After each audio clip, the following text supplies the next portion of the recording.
Welcome back to Book Club Preview. I'm Michael. Today we're looking at The Lost Hero, Chapter 23, Leo. Now, this chapter starts off with Leo walking to find Festus.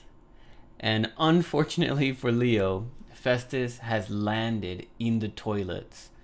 And we actually learn later that when Festus crashed into the ground, there was a big explosion. And everyone thought, oh my goodness, Festus is destroyed.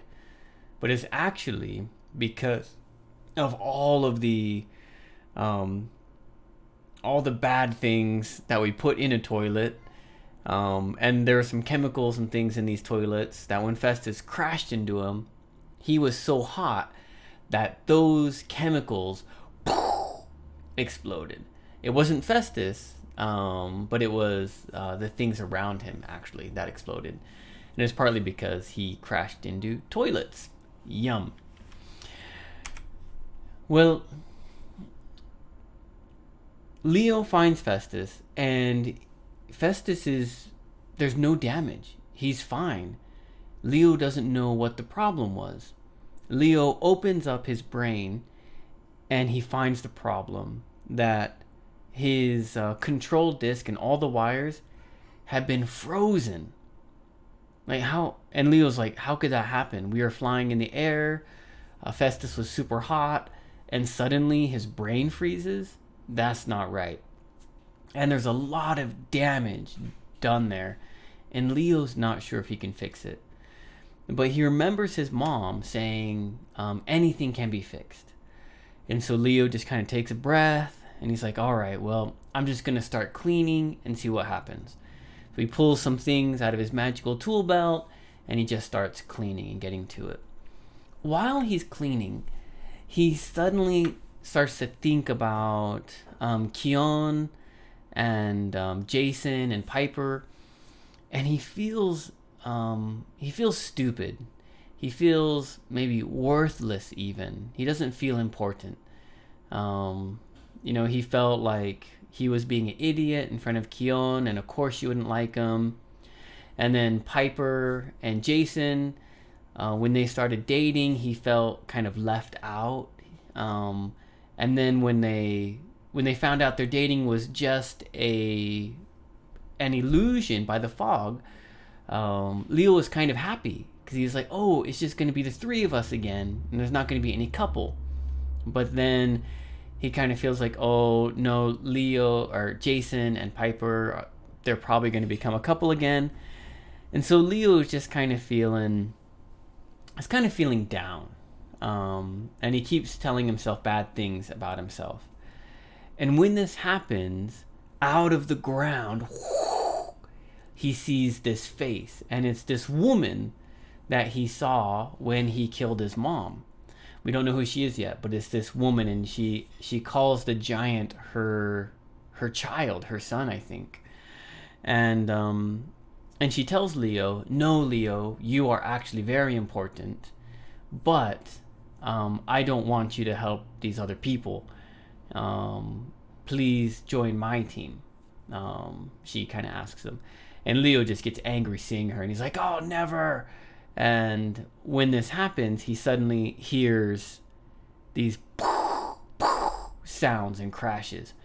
And so then Leo's like, oh no, my friends are in trouble. And then he goes into his tool belt and he grabs a hammer and he runs off to go save his friends. And that is how the chapter ends. Some vocabulary words that you might find important. The first one, porta potties. These are porta potties. And this is why they had chemicals in them. So Festus crashed into these toilets. These are toilets that you kind of use when you're far away from a city or something like that. And that's where Festus crashed. And Leo finds him in all these chemicals and... Now the fire had incinerated most of the disgusting stuff. So the pee, the poop, or the bad chemicals, the fire had incinerated. that means it burnt it so much that there's only ashes left. So there's nothing else to really see, but maybe just some gray powder. There are some spots where there are some disgusting things in the story, but Leo tries to walk around them. And the last one is, nobody's going to play the violin for you. And this is an expression that we say, if you're watching a movie and there's a really sad moment in the movie, suddenly you hear this, I don't know, I don't sound like a violin, but you hear the sad violin music in the movie. And so when people are acting sad or acting like their life is really bad, to kind of push them up, where you say, hey, no one's going to play the violin for you. No one is watching this movie. No one is going to care if you're sad. Take control of your life. And so Leo is thinking these bad things. Oh, I'm so stupid. I'm not very smart. I can't fix this. But then he's like, come on. No one's going to play the violin for you. No one's going to feel sorry for you. Just do your stuff, do your job, and let's survive and help your friends. And so he kind of changes his mood after that. It's kind of, we say tough love. It's an expression of tough love.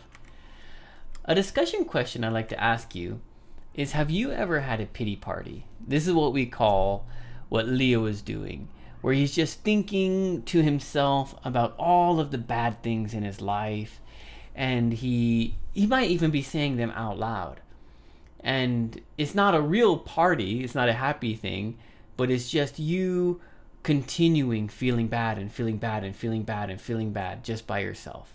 We call that a pity party. Have you ever done that to yourself? What'd you do? What was it like? And share it with the rest of us. And the last question is to please make your own discussion question. Write it in the comments so that way other students can read it and prepare a discussion answer for a discussion question. Well, that is all the time that we have for today. Thank you so much for joining me for this book club preview. I'll see you later. Bye-bye. Hey, if you have any questions about the video today, please feel free to leave a comment in the comment section. If you had any other vocabulary words that you wanted to know what they meant, let me know.